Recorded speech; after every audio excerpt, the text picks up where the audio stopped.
कालचे एक्झाम्पल सगळ्यांनी सॉल्व केले का रे? कालचे एक्झाम्पल सगळ्यांनी सॉल्व केलेत? येस.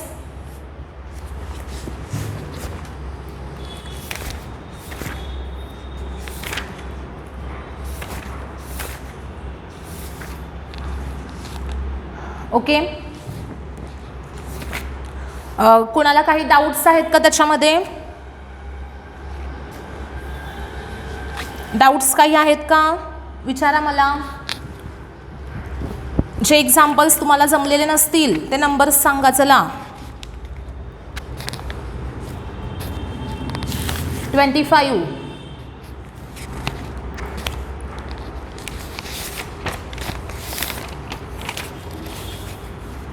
25 नंबरचं एक्झाम्पल जमलं नाही आहे का?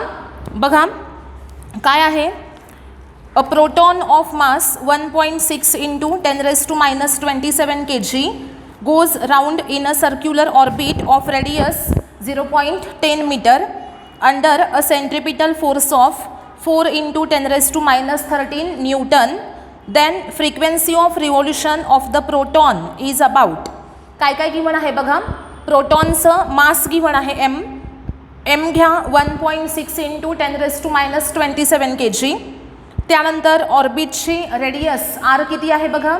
ऑर्बिटची रेडियस आहे 0.10 मीटर. देन सेंट्रिपिटल फोर्स किती आहे 4 इंटू 10⁻13 न्यूटन. आणि फ्रिक्वेन्सी ऑफ रिव्हॉल्युशन आपल्याला याच्यामध्ये विचारली आहे. म्हणजे गिव्हन डेटा आहे एफ, आर आणि एम. गिव्हन काय आहे बघा आपल्याला. एफ गिव्हन आहे, आर गिव्हन आहे आणि एम गिव्हन आहे. एफची व्हॅल्यू, फोर्सची व्हॅल्यू किती आहे बघा. 4 इंटू 10⁻13 4 इंटू 10⁻13 न्यूटन. त्यानंतर मास किती गिव्हन आहे बघा. M equal to 1.6 into 10⁻27 kg. आणि आर गिव्हन आहे. आर किती आहे 0.10 मीटर. 0.10 मीटर. आणि आपल्याला विचारलेलं काय आहे बघा. आपल्याला विचारलेलं आहे frequency of revolution of the proton. Frequency of revolution options आहेत सायकल्स पर सेकंदमध्ये. म्हणजे फ्रिक्वेन्सी काढायची कशी तर एनची व्हॅल्यू काढायची आहे. तर एन कसा काढणार आपण. Centripetal force F equal to असणार आहे mr². एफ इक्वल टू असेल mr². याच्यामध्ये mr ओमेगाची व्हॅल्यू घ्यायची आहे 2πn. 2πnचा काय असेल स्क्वेअर. mr into 2πn². पुढे काय येईल मग हे mr into 4π² n². mr into काय असणार आहे 4π² n² इज इक्वल टू असणार आहे f. Okay. Therefore n² equal to f upon mr into 4π². n² equal to काय असेल f अपॉन mr इंटू 4π². आता याच्यामध्ये व्हॅल्यूज टाका. इज इक्वल टू फोर्सची value 4 into 10⁻13 4 into 10⁻13 upon mass किती आहे बघा 1.6 इंटू 10⁻27. एमची व्हॅल्यू आहे 1.6 इंटू 10⁻27 आणि इंटू आर किती आहे बघा. आर 0.1 इंटू 4 आणि इंटू π². आता याचं जे ॲन्सर आहे ते आपल्याला फाइंड आउट करावं लागेल. बघा 4 आहे 1.6 आहे 0.1 आहे 4 आहे परत आणखीन π² आहे. तर आता याला सिम्प्लिफाय केलं पाहिजे आपल्याला. सिम्प्लिफाय कसं करणार तर बघा हा 4 आणि हा 4 कॅन्सल झालेला आहे. इथं 10⁻13 वर असतील डिव्हायडेड बाय हा आहे 1.6 इंटू 10 बघा हा -27 -1 10⁻28 येईल आणि इंटू π². आता इथे पायची व्हॅल्यू आहे की नाही. पायची व्हॅल्यू ही 3.14 असते. आता 3.14चा स्क्वेअर घेत बसलं तर खूप मोठं कॅल्क्युलेशन होईल आणि म्हणून त्याला अप्रॉक्सिमेटली पायला 3 घेऊयात आपण. आणि मग π² किती येईल 3² म्हणजे किती असेल 9. मग इथे काय येईल बघा 10⁻13 इंटू 10⁻28 डिव्हायडेड बाय 1.6 इंटू 3² किती येईल 9. π² च्या ऐवजी मी काय टाकलं इथे 9 टाकलेलं आहे. आता 10⁻13 इंटू 10⁻28 आणि डिव्हायडेड बाय इथं किती येईल बघा 10⁻15 डिव्हायडेड बाय 1.6 इंटू 9 1.6 इंटू 9 केलं की किती येईल 14.4 बरोबर किती आला तो 14.4 मग 10⁻15 अपॉन 14.4 आला तो 14.4 आहे त्याला अप्रॉक्सिमेटली 14 घ्या म्हणजे इथं काय येईल बघा पुढे is equal to 1/14 into 10⁻15 1/14 into 10⁻15 येईल आणि या 1/14चा आन्सर अप्रॉक्सिमेटली किती येते बघायचं 1/14चा आन्सर अप्रॉक्सिमेटली किती येते बघा सगळ्यांनी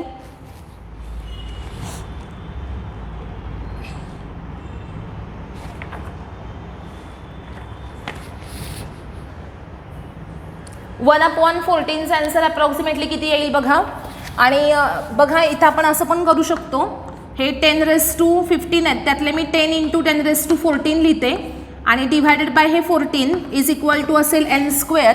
मग आपल्याला n काढायचं आहे n कसा काढणार तर याचं रूट घ्यायचं आहे आपल्याला म्हणजे रूटमध्ये 5/7 आणि इंटू 10⁻7 रूटमध्ये 5/7 हे अप्रॉक्सिमेटली जर तुम्ही फाइंड आउट कराल तर 0.08 इंटू 10⁻5 असं आन्सर आलं पाहिजेत 0.08 इंटू 10⁻5 नाही 8 ओके नंतर हे सॉल्व करून बघा आन्सर किती आलं पाहिजेत 0.08 इंटू 10⁸ ओके नेक्स्ट आणखीन कोणाचा डाऊट आहे का सांगा मला कोणाचा डाऊट आणखीन आहे का बोला पटकन तुम्ही जे डाऊट्स मला सांगाल कालच्या होमवर्कमधले तेच डाऊट डिस्कस होणार आहेत बरं का बाकीच्यांचे जर पेंडिंग राहिले तसेच राहतील 31 ओके 31 बघा अ कार मूव्हिंग ऑन हे होमवर्कला दिलं नव्हतं ना मी एक्झाम्पल 31 नव्हतं होमवर्कला 27 हां बघा 27 नंबरचं एक्झाम्पल बघा 31 मी सांगते त्याचे फॉर्म्युले तुम्हाला डिस्कस करायचे पहिल्यांदा इनर व्हीलवरची रिॲक्शन आणि आउटर व्हीलवरची रिॲक्शन याचे फॉर्म्युले मी तुम्हाला सांगते मग त्यानंतर तो क्वेश्चन डिस्कस करू 27 बघा a motorcyclist moving with velocity 72 km/h on a flat road takes a turn on the road at a point where the radius of curvature of the road is 20 metre the acceleration due to gravity is 10 m/s². In order to avoid skidding, he must not bend with respect to the vertical by angle greater than. इथं तुम्हाला काय सांगितलं आहे की मोटरसायकलिस्ट किती व्हेलॉसिटीनं move होतो ते V दिलेलं आहे radius of curvature R given आहे acceleration due to gravity G given आहे आणि स्किडिंग अवॉइड करायचं आहे तर त्यासाठी he must not bend with respect to vertical plane तो बेंड नाही झाला पाहिजे व्हर्टिकल प्लेनसोबत किती अँगल विचारलं आहे तर सगळ्यांना थीटा हे आठवते का बघा बँकिंगचा कन्सेप्ट आठवतोय का बँकिंगच्या कन्सेप्टमध्ये ऑप्टिमम स्पीडचा आपण एक फॉर्म्युला पाहिला होता बँकिंगच्या कन्सेप्टमध्ये ऑप्टिमम स्पीडचा फॉर्म्युला पाहिलेला होता आपण व्ही इक्वल टू काय असतं √RG tan θ हे आहे ऑप्टिमम स्पीड बँक रोडवरचं मग सपोज आपण v² इक्वल टू घेतलं तर येणार आहे RG tan θ मग tan θ इज इक्वल टू असणार आहे v² अपॉन RG व्हॅल्यूज टाका व्ही किती आहे बघा 72 km/h आहे व्ही इक्वल टू आहे 72 km/h याला कन्वर्ट करायचं आहे मीटर/सेकंद मध्ये म्हणजे 72 इंटू 5/18 याचं आन्सर किती येणार बघा 20 मीटर/सेकंद म्हणजे व्हीची व्हॅल्यू आपल्याला मिळणार आहे 20 मीटर/सेकंद मग इथे टाका 20 into 20 divided by Archi value किती आहे बघा रेडियस 20 आहे आणि जीची व्हॅल्यू 10 ओके 20 कॅन्सल झाला 20/10 2 आला tan θ इज इक्वल टू 2 मिळाला मग θ इज इक्वल टू काय असेल tan inverse of 2 θ equal to असेल tan inverse of 2 second option correct आहे याचा बघा झालंय का हे क्लिअर झालं का बघा सर्वांना हे एक्झाम्पल झालंय का येस नेक्स्ट आणखीन कोणाचा डाऊट असेल तर पटकन सांगायचं. आणखीन कोणाचा डाऊट असेल तर पटकन मला सांगा, डाऊट कोणता आहे.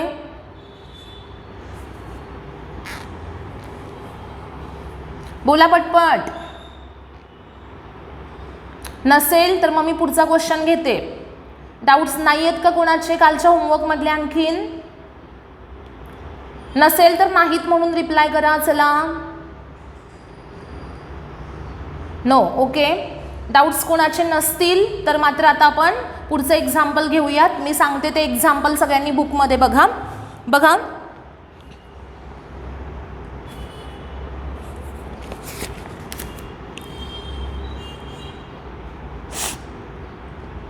एक्झाम्पल नंबर घ्यायचा आहे 15. एक्झाम्पल नंबर 15 घ्यायचा आहे. 15.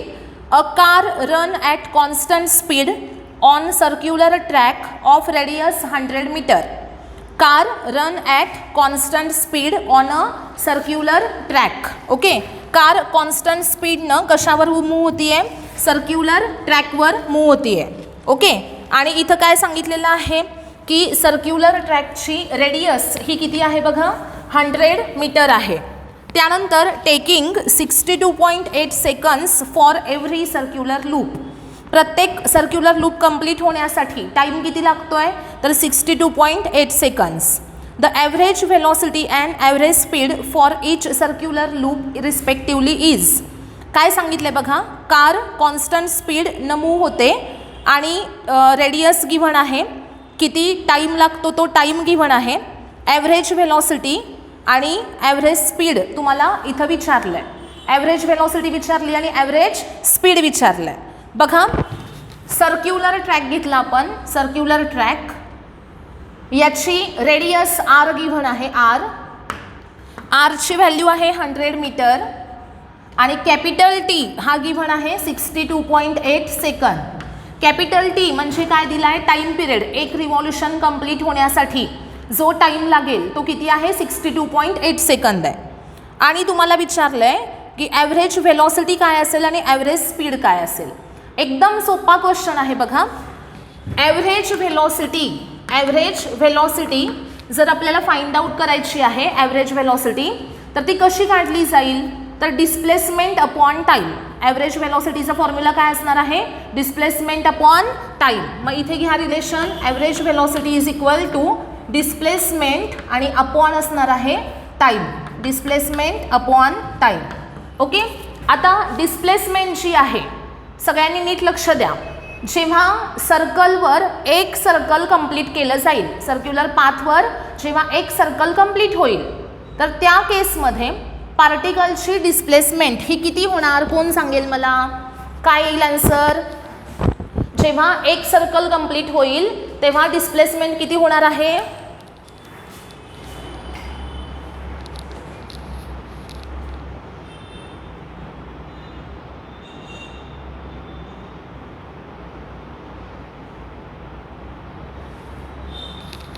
ओके, 0. किती होणार आहे?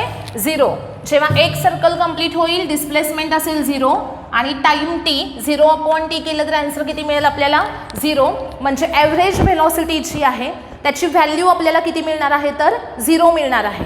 त्यानंतर सपोज आपल्याला ॲव्हरेज स्पीड फाइंड आउट करायचा आहे. ॲव्हरेज स्पीड, तर ॲव्हरेज स्पीडचा फॉर्म्युला जो आहे तो काय असतो? Path length upon time. Average speed equal to काय असतं? Path length upon time. आता मला सांगा की जेव्हा एक सर्कल कंप्लीट केला जाईल तेव्हा किती पाथ लेंथ कव्हर केली जाईल? किती डिस्टन्स कव्हर केलं जाईल एका सर्कलवर? 2πr. बरोबर. किती असेल? 2πr. आणि अपॉन टाईम किती आहे? 62.8 is equal to 2 × 3.14 × r 100 upon 62.8. याचं आन्सर किती येते सांगायचं मला? आन्सर किती येते सांगायचं याचं?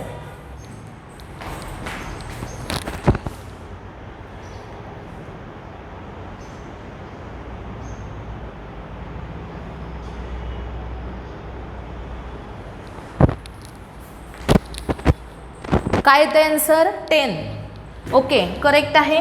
बघा आन्सर काय असणार आहे याचं? 10 असणार आहे. मग इथं आन्सर मिळालं आपल्याला 10 आणि फर्स्ट आन्सर आहे 0, सेकंड आन्सर आहे 10. मग असा ऑप्शन त्याच्यातला सिलेक्ट करायचा. ॲव्हरेज व्हेलॉसिटी 0 आणि ॲव्हरेज स्पीड 10, 0 आणि 10. ओके, ऑप्शन कोणता असेल बघा यातला? डी ऑप्शन असेल, लास्ट ऑप्शन. Okay, next.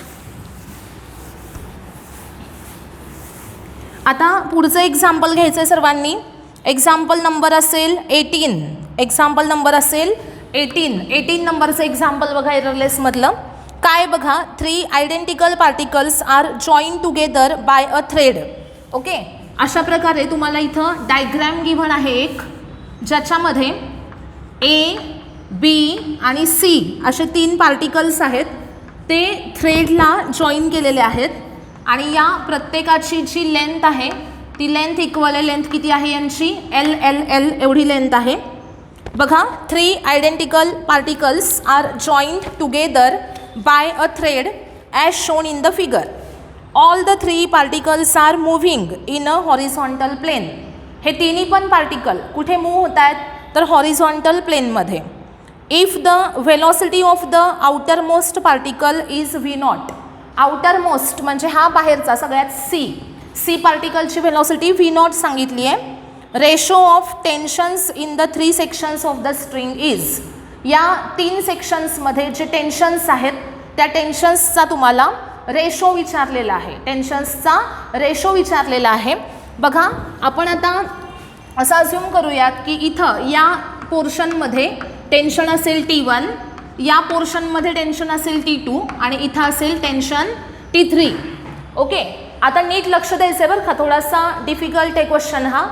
हे जर तुम्ही व्यवस्थित सोडवू शकलात तर याच्यावर डिपेंड असणारं पुढचं एक एक्झाम्पल आहे, त्याचा नंबर मी तुम्हाला सांगेल, तो तुमचा तुम्ही सोडवू शकताय. बघा, याच्यामध्ये ओ पॉईंट सपोज एक फिक्स घेतला आपण आणि एक थ्रेड घेतला आणि त्याला 3 पार्टिकल्स कनेक्ट केले आणि हे तिन्ही पण पार्टिकल्स हॉरिझॉन्टल प्लेनमध्ये सर्क्युलर पाथवर काय होतात? रोटेट होतात.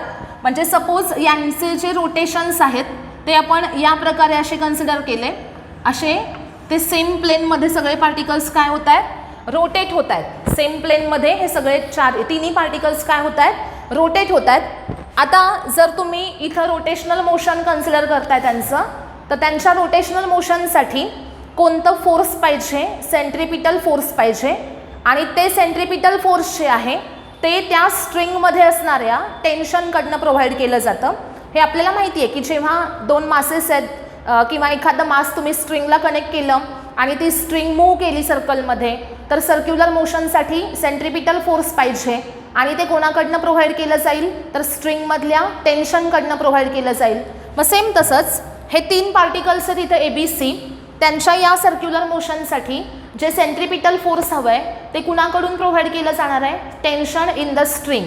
ओके, मग आता सपोज O to A ही जी हा जो थ्रेड आहे इथं याच्यामध्ये टेन्शन आहे T1, A to B या थ्रेडमध्ये टेन्शन आहे T2 आणि B to C या थ्रेडमध्ये टेन्शन किती आहे? T3 आहे. तर इक्वेशन कसं येईल बघा, T3 म्हणजे सपोज मी इथं B point two C point अशी इथं FBD काढते. B पॉईंटला सपोज आपण FBD काढली तर इकडं काय आहे? टेन्शन T3 आहे. टेन्शन काय आहे? T3 आहे. त्याचप्रमाणे या साईडला फोर्स असणार आहे. आपण सेंट्रिपिटल फोर्स जे आहे ते कोणत्या फॉर्ममध्ये घेतो बघा? mr ओमेगा स्क्वेअर या फॉर्ममध्ये घेतो. सेंट्रिपिटल फोर्स कसं लिहितो आपण? mr omega square. मग आता इथे जर सेंट्रिपिटल फोर्स लिहायचं आहे आपल्याला, तर जर सेंटरपासून आपण C पॉईंट कन्सिडर केला, C पॉईंट कोणता पॉईंट कन्सिडर केला? C पॉईंट जर कन्सिडर केला तर C पॉईंटपर्यंत मला सांगा आरची व्हॅल्यू किती असणार? C पॉईंटपर्यंत आरची व्हॅल्यू ही किती असली पाहिजेत? सांगा बरं, थोडासा विचार करून सांगा. C पॉईंट जर तुम्ही कन्सिडर करताय तर आर ही किती असेल? 3L. आधी ती करेक्ट आहे. किती असणार आहे? 3L. म्हणजे M इंटू 3L इंटू आसिया आदिती बर्गे करेक्ट आहे. बघा, M इंटू 3L आणि इंटू काय असणार आहे? Omega square. M into 3L into omega square. या पद्धतीने इथं काय मिळेल आपल्याला? सेंट्रिपिटल फोर्स मिळेल. ओके, म्हणजे इथे आपण इक्वेशन असं लिहू शकतो, T3 equal to M into 3L into omega square. This is equation number first. Equation 1 काय मिळालं बघा? T3 equal to M into 3L into omega square. आता अशाच प्रकारे आपल्याला आणखीन बी पॉईंट सपोज इथं कन्सिडर केला मी, हा बी पॉईंट कन्सिडर केला. आता आपण सी घेतला होता ना, मग सी साठी आपण हे इक्वेशन लिहिलं. त्याचप्रमाणे आपल्याला बी साठी सुद्धा इक्वेशन लिहायचं आहे आणि ए साठी सुद्धा रिप्रेझेंट करायचं आहे. मग सपोज आता बीचं इक्वेशन मी लिहिते आहे, तर बीच्या इक्वेशनसाठी इकडे कोण येणार बघा, टेन्शन असणार आहे T2. कोण असणार आहे, टेन्शन T2 असणार आहे. आता सी पॉईंट आहे ना, तर इथं आपण हे टेन्शन आहे की नाही, सी पॉईंटपासून अवे दाखवूयात. कारण जर तुम्ही सी पॉईंट कन्सिडर करत असाल तर टेन्शन हे ऑलवेज जो पॉईंट आपण कन्सिडर करतोय त्या पॉईंटपासून अवे असलं पाहिजे. त्या पॉईंटकडे जाणारं टेन्शन कधी रिप्रेझेंट करत नाही आपण. कसं रिप्रेझेंट करतो, going away from that point. Okay, म्हणजे इथे जर तुम्ही T3 लिहिताय तर सी पासून ते अवे काढा. सेम तसंच इथे सपोज बी पॉईंट तुम्ही कन्सिडर केला तर बी पॉईंटला या साईडला टेन्शन आहे T2, त्या साईडला टेन्शन आहे T3. म्हणजे इकडे येईल T2, इकडे काय असणार आहे, T3 असणार आहे. असे दोन टेन्शन्स आहेत. आणि आता या साईडला जर तुम्ही फोर्स बघायला गेलात तर फोर्स किती असेल सांगा बरं. आता मला फोर्स किती असेल सांगा. आता जसं आपण सी पॉईंटसाठी m × 3l × ω² घेतलं, त्याचप्रमाणे हा जो बी पॉईंट आहे त्याच्यासाठी काय येणार आहे,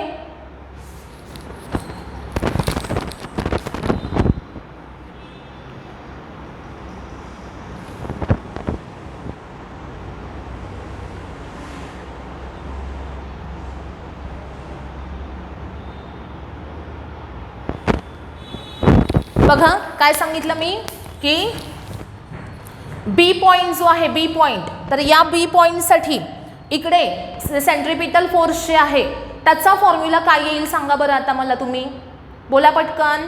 जसा इथे m × 3l × ω² घेतला तसा इथे m × r ची व्हॅल्यू किती घ्यायची सांगा, पटकन बोलायचं. बी पॉईंटसाठी r ची व्हॅल्यू किती येणार, हा बी पॉईंट, ओ पॉईंट पासूनचा डिस्टन्स म्हणजे r घ्यायचं. किती येणार r, बोला किती येईल. मृणाल करेक्ट आहे, किती येणार 2l. ओके मिसबा आसिया करेक्ट आहे. किती येणार इथे m × 2l × ω², m × 2l × ω². Okay, आता इक्वेशन कसं येईल बघा. इक्वेशन बघा, सगळ्यांनी इकडे लक्ष द्या. आता लेफ्टला आहे T2, राईटला आहे T3 आणि m × 2l × ω². मग या दोघांची ॲडिशन करायची, हे RHSला लिहायचं आणि हे कुठे असेल LHSला. मग इक्वेशन काय असेल तर T2 = T3 + m × 2l × ω². Therefore T2 = T3 plus आता T3 ची व्हॅल्यू आपल्याकडे आहे ना, T3 किती आहे बघा इथे, T3 किती आहे m × 3l × ω² आहे. मग ते इथं टाका m × 3l × ω² plus m × 2l × ω². That is 3 ml² plus 2 ml ω² is equal to किती असेल 5 ml ω². This is T2. T2 किती मिळाला बघा आपल्याला 5 ml ω². T3 आहे 3 ml ω² आणि T2 आहे 5 ml ω². ओके, आता याच्यामध्ये नेक्स्ट मला कोणाची FBD काढायची. आता फर्स्ट कोण आहे ए ची FBD काढायची आहे. तर एच्या FBD साठी काय काय येईल बघा. हे लिहून झालं का सांगा सगळ्यांचं, लिहून झालंय का बघा सगळ्यांचं. हे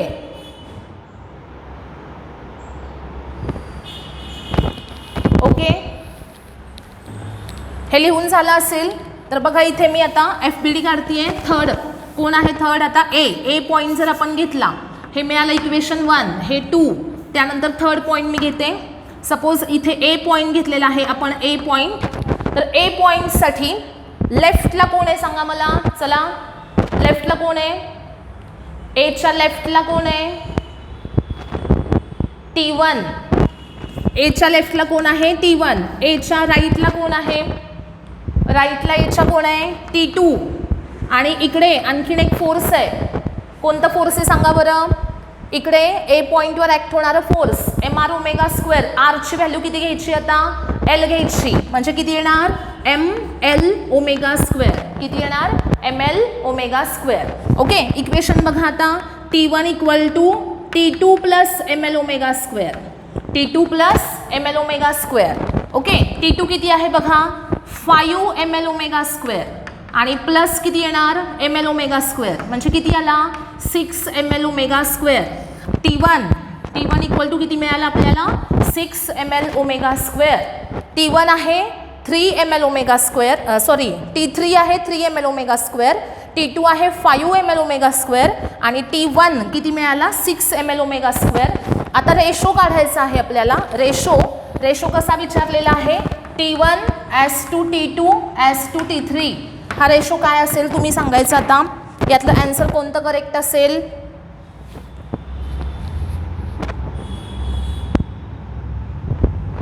एक मिनिट. रेशो कसा विचारलाय बघा तुम्हाला.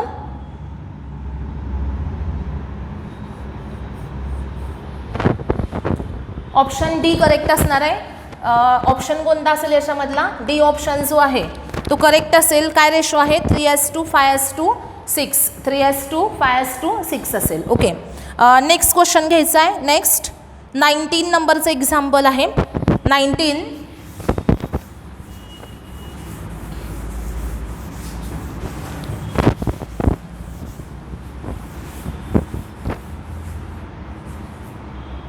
19 नंबरचं एक्झाम्पल सगळ्यांनी रीड करायचं आहे. काय बघा.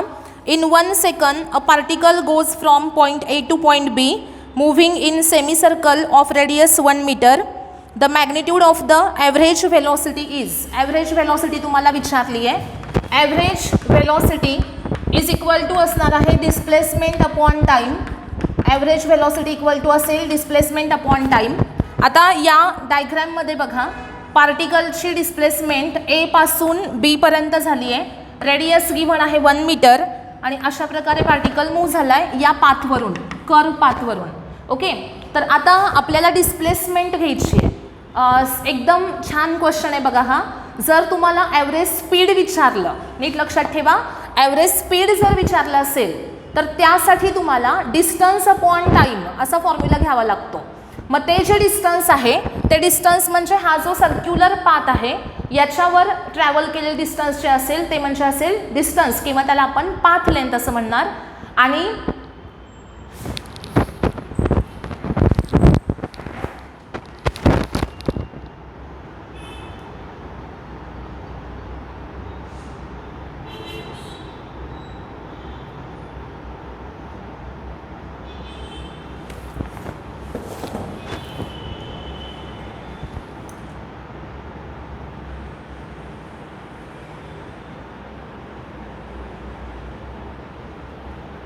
आता नाही ना काय प्रॉब्लेम.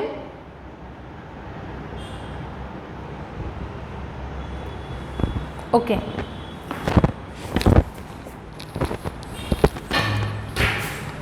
बघा ॲव्हरेज व्हेलॉसिटी काढण्यासाठी आपण डिस्प्लेसमेंट अपॉन टाईम घेतो आणि ॲव्हरेज स्पीड काढण्यासाठी डिस्टन्स अपॉन टाईम घेतो. जर याच क्वेश्चनमध्ये तुम्हाला ॲव्हरेज स्पीड विचारलं असतं तर डिस्टन्स अपॉन टाईम म्हणजेच काय घेतलं असतं आपण तर हे डिस्टन्स म्हणजे πr घेतलं असतं आणि अपॉन टाईम घेतलं असतं. पण आता इथे आपल्याला डिस्प्लेसमेंट विचारली आहे. डिस्प्लेसमेंट म्हणजे काय असते तर shortest distance between initial and final position. Initial आणि फायनल पोझिशन यांच्यातलं जे शॉर्टेस्ट डिस्टन्स आहे त्याला काय म्हटलं जातं डिस्प्लेसमेंट असं म्हटलं जातं. मग आता इथे डिस्प्लेसमेंट म्हणजे काय तर ही आहे इनिशियल पोझिशन A, ही आहे फायनल पोझिशन B. डिस्प्लेसमेंट म्हणजे या दोन पॉईंटमधलं शॉर्टेस्ट डिस्टन्स असं या करेक्ट किती असणार ते तर हे R प्लस R किती असणार 2R म्हणजे डिस्प्लेसमेंट असेल 2R अपॉन टाईम असेल T. 2 × 1 upon time 1. आन्सर किती मिळाला आपल्याला 2. आन्सर किती मिळालेला आहे 2 मिळालेला आहे. Okay 2 metre per second. त्यानंतर नेक्स्ट क्वेश्चन घ्यायचा आहे. 20 नंबरचा क्वेश्चन आहे बघा. 20 नंबरचा क्वेश्चन. तर या क्वेश्चनमध्ये तुम्हाला काय सांगितलेलं आहे बघा की कार आहे. कार काय होते मूव्ह होते. टर्न घेते कार टर्न घेते सपोज आणि तुम्हाला काय सांगितलेलं आहे की overturning car sometimes overturn while taking a turn आणि when it takes overturn then what happens. Overturn ज्यावेळेस होतो त्यावेळेस रिॲक्शन्स जे आहेत रिॲक्शन्स इनर व्हील आणि आउटर व्हील नीट लक्ष द्यायचं आहे. बघा सपोज अशा प्रकारे सर्क्युलर पाथ आहे आणि याच्यावरून कार चाललेली आहे कार आणि अशा प्रकारे त्या कारचे दोन व्हील्स आहेत. हां तर हे कोणतं व्हील असणार या साईडचं? इनर व्हील असणार आहे आणि हे जे व्हील आहे हे कोणतं व्हील असणार आहे? आउटर व्हील असणार आहे. आता जेव्हा कार ही या सरफेसवरनं मूव्ह होते तेव्हा तिच्या इनर आणि आउटर या दोन्ही व्हील्सवर सरफेसकडून म्हणजेच रोडकडून रिॲक्शन एक्झर्ट केली जाते आणि ती जी रिॲक्शन आहे त्या रिॲक्शनचे फॉर्म्युलेज नोट करून ठेवायचे आहेत सगळ्यांनी. R1 आणि R2 या दोघांचे जे फॉर्म्युले आहेत तो नोट करून ठेवा सगळ्यांनी. R1 काय आहे तर half m into g minus v square a upon h. काय फॉर्म्युला आहे बघा? Half m into g minus v square h upon v square h upon r a, sorry v square h upon r a असा formula आहे. R1 is equal to formula काय? Half m into g minus v square h upon r a आणि R2 is equal to असणार half m into G plus v square h upon r a. Okay, यातला R1 म्हणजे काय तर reaction on inner wheel exerted by the surface of road आणि R2 म्हणजे काय तर reaction on the outer wheel exerted by the surface of the road. Okay, तर R1 half m into g minus v square h upon r a आहे आणि R2 मध्ये ते साईनमधलं मायनसच्या ऐवजी प्लस झालेलं आहे. तर याच्यावरून या दोन्ही फॉर्म्युलाजवरून आपल्याला काय लक्षात येईल तर R1 ग्रेटर आहे का R2 ग्रेटर आहे? सांगा मला, कोण ग्रेटर आहे? ग्रेटर कोण आहे? R2 ग्रेटर आहे. करेक्ट आहे. ग्रेटर कोण आहे? R2 ग्रेटर आहे. म्हणजे reaction on outer wheel is greater than the reaction on inner wheel. हे पण लक्षात ठेवा. Reaction on outer wheel is greater than reaction on inner wheel. आता बघा, जेव्हा ओव्हरटर्न होतो म्हणजे स्पीडच्या वेळेस एक्सीड होतं. स्पीडची व्हॅल्यू जर एक्सीड झाली, ओव्हरटर्न झाला तर याच्यामधली कुणाची व्हॅल्यू ही 0 होऊ शकते आणि ज्याची व्हॅल्यू 0 होणार ते व्हील ग्राउंडमध्ये पहिल्यांदा ग्राउंडवरून काय होणार आहे? लिफ्ट होणार आहे. म्हणजे जेव्हा आपण म्हणतो की ओव्हरटर्न झालेला आहे तर त्या केसमध्ये त्या दोन व्हील्समधलं कोणतं तरी एक व्हील त्या ग्राउंडला सगळ्यात पहिल्यांदा लिव्ह करतं. म्हणजेच काय, ग्राउंडवरून ते बाहेर पडतं. लिव्ह झालं म्हणून त्याच्यावरची रिॲक्शन ही 0 झाली आणि गाडी काय झाली? स्लिप झाली. स्लिप झाली याचा अर्थ काय की दोन्हीपैकी एक चाक जे आहे गाडीचं ते त्या सरफेसवरून काय झालं? घसरलं आणि सरफेसला त्यानं सोडलं, लिव्ह केलं आणि म्हणूनच त्याची रिॲक्शन काय झालेली आहे? 0 झालेली आहे. तर आता आपल्याला एक रिलेशन मिळालं इथे, R2 ग्रेटर दॅन R1 असते. R2 काय असते? Greater than R1. म्हणजे जर सेकंड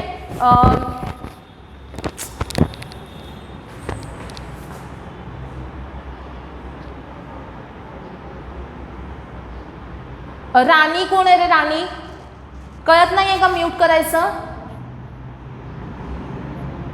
परत सांगणार नाही बरं का.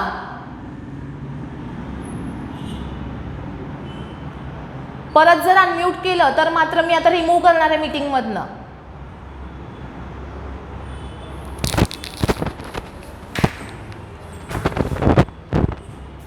ओके, आता बघा मी काय सांगितलं तुम्हाला की रिॲक्शन ज्या व्हीलवर कमी आहे त्याची व्हॅल्यू ही 0 होऊ शकते ना. त्याची व्हॅल्यू 0 होऊ शकते आणि ज्याच्यावरची रिॲक्शन 0 होणार ते व्हील पहिल्यांदा रिमूव्ह होईल, रोडवरून लिव्ह होईल. बरोबर. मग आता जो क्वेश्चन तुम्हाला विचारलाय, आता तो क्वेश्चन रीड करा सगळ्यांनी. क्वेश्चन काय विचारलेला आहे बघा आपल्याला. काय क्वेश्चन विचारलाय? Car sometime overturn while taking a turn when it overturns it's. कोणतं व्हील हे ग्राउंडला सगळ्यात पहिल्यांदा लिव्ह करेल? सांगा बरं आन्सर काय असेल? ज्याच्यावरची रिॲक्शन कमी आहे. ज्याच्यावरची रिॲक्शन कमी आहे.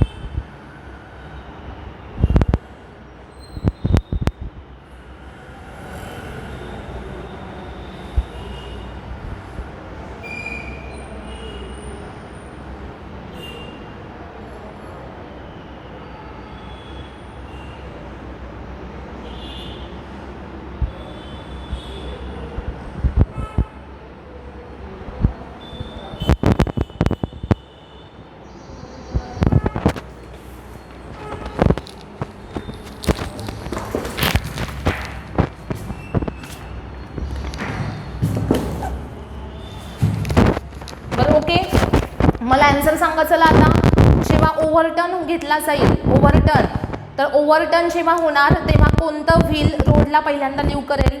ज्याच्यावरची रिएक्शन कमी आहे, ज्याच्यावरची रिएक्शन ही पहिल्यांदा 0 होईल ते व्हील रिमूव्ह करेल ना. मग सांगा बरं कोणता असेल, पटकन सांगा. Which wheel leaves the ground first? Inner wheel. Very nice, correct answer आहे. कोणतं व्हील रिमूव्ह करेल पहिल्यांदा? तर इनर व्हील लिव्ह करेल ग्राउंडला. नीट लक्षात घ्या परत. कार जेव्हा टर्न घेते तेव्हा इनर व्हील आणि आउटर व्हील या दोघांच्यावर सरफेसकडून म्हणजेच रोडकडून रिएक्शन एक्झर्ट केली जाते. रिएक्शन R1 आहे half m g minus v square h upon r a आणि R2 आहे half m g plus v square h upon r a. Okay. आणि reaction on outer wheel is greater than reaction on the inner wheel. R2 is greater than R1 आहे. म्हणजे reaction outer व्हीलवर जास्त असते आणि inner व्हीलवरती कमी असते. आणि त्यामुळं जेव्हा ओव्हरटर्न घेतला जाईल तेव्हा इनर व्हील जे आहे त्याच्यावरची रिएक्शन जी आहे ती 0 होऊ शकते. म्हणून R1 will be 0 than R2. Okay. म्हणजे रिएक्शन इनर व्हीलवर सगळ्यात पहिल्यांदा 0 झाल्यामुळे ते ग्राउंडला पहिल्यांदा लीव करू शकतं. ओके. त्यानंतर नेक्स्ट एक्झाम्पल घ्यायचं आहे. 28 नंबरचं एक्झाम्पल सगळ्यांनी होमवर्कला घ्यायचं आहे. 28 नंबरचं जसं आत्ता आपण 18 नंबरचं एक्झाम्पल सॉल्व केलं होतं 3 पार्टिकल्ससाठीचं, सेम तसंच 28 नंबरचं आहे. ते सगळ्यांनी होमवर्कला घ्या. Next example 21 R bar is equal to किती आहे बघा? 4 sine 2 pi T I cap plus 4 cos 2 pi t j cap. त्यानंतर पुढे सांगितलेलं आहे की which one of the following statement is wrong for the motion of the particle. Okay. तर याच्यामध्ये तुम्हाला काय विचारलं आहे की कोणतं स्टेटमेंट जे आहे ते रॉंग असेल. आर बार गिव्हन आहे 4 sine 2 pi T I cap plus 4 cos 2 pi t j cap. Okay. तर आता याच्यामध्ये सगळ्यात पहिलं स्टेटमेंट वाचा.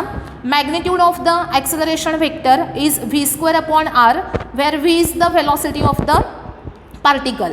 पहिलं स्टेटमेंट करेक्ट आहे का हे सांगा मला.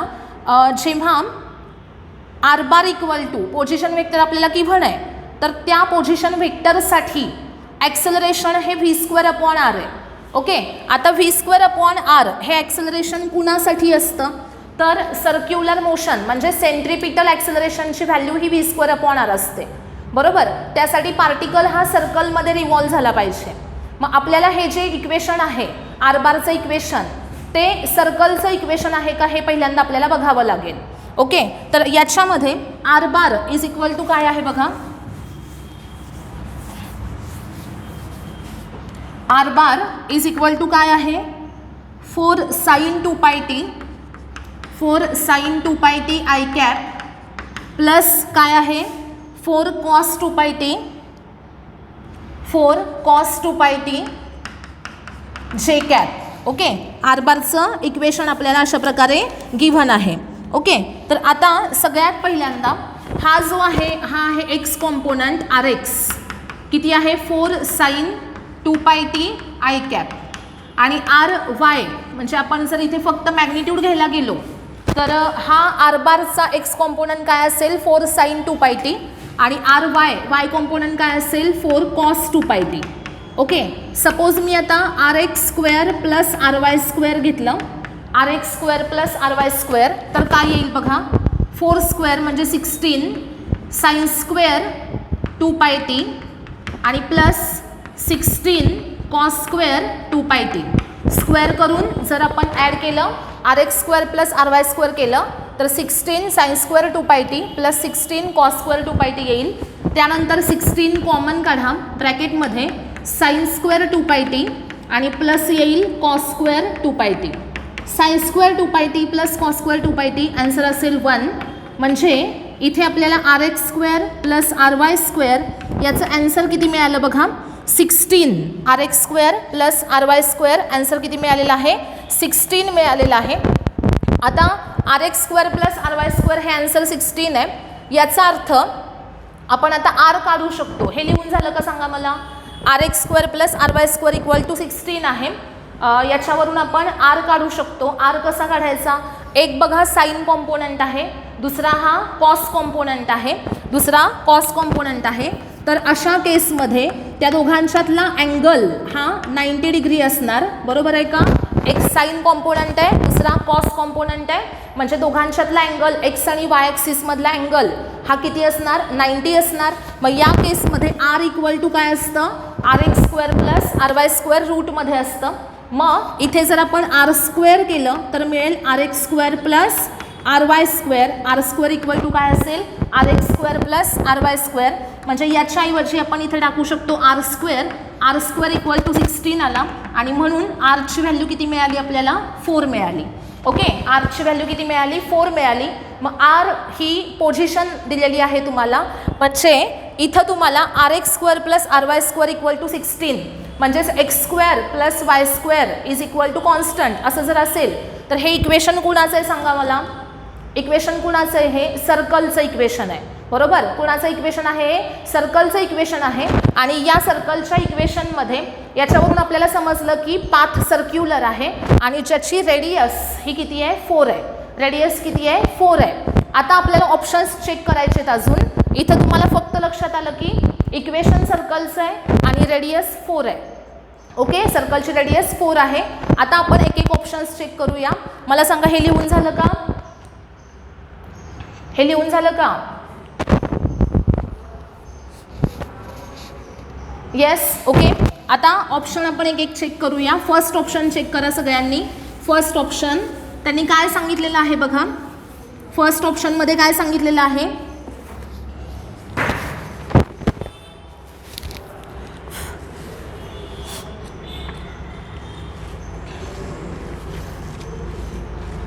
फर्स्ट ऑप्शन काय सांगितलं आहे, magnitude of the acceleration vector is V square upon R.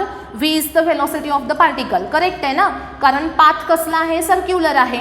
Circular path असेल तर मॅग्निट्यूड ऑफ ॲक्सेलरेशन किती असतं, व्ही स्क्वेअर अपॉन आर असतं. म्हणजे फर्स्ट ऑप्शन हा करेक्ट आहे. सेकंड बघा, magnitude of the velocity of the particle is 8 metre per second. Magnitude of the velocity of the particle is 8 metre per second. आता हे कसं काढायचं, व्हेलॉसिटीचं मॅग्निट्यूड व्ही इक्वल टू असणार आहे r omega. V equal to असणार आहे r omega. It is equal to आरची व्हॅल्यू गिव्हन आहे 4.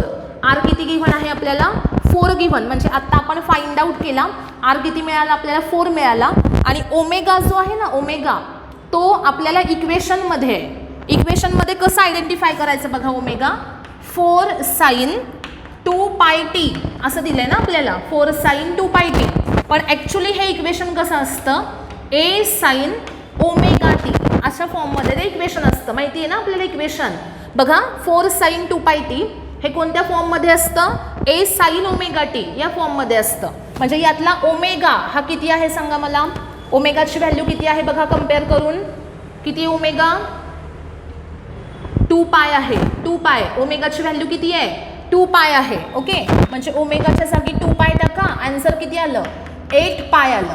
म्हणजे व्हेलॉसिटी ही किती असली पाहिजेत, 8 पाय असली पाहिजेत. आपल्याला गिव्हन आहे 8, म्हणजे सेकंड ऑप्शन रॉंग आला. ओके, सेकंड ऑप्शन रॉंग असेल, तिथे आन्सर किती पाहिजे होतं, 8 पाय. ओके, म्हणजे ह्यांनी काय विचारलं, कोणतं स्टेटमेंट रॉंग आहे, तर इथं असणारं सेकंड स्टेटमेंट जे आहे ते रॉंग आहे. तिथे आन्सर 8 पाय असं पाहिजे होतं. ओके, त्यानंतर थर्ड ऑप्शन चेक करा, करेक्ट आहे का.